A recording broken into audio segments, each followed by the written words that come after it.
Today we're creating a video inside text effect, a super cool trick to make your titles stand out. Let's get started.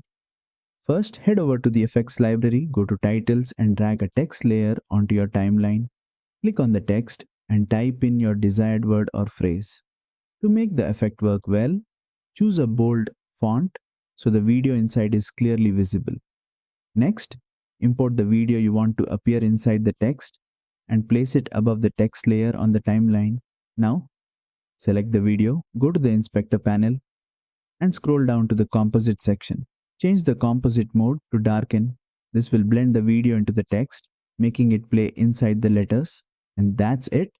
You've successfully added a video inside text effect in DaVinci Resolve. Experiment with different fonts and videos to create amazing visuals. If this tutorial helped, be sure to like and subscribe for more DaVinci Resolve tips.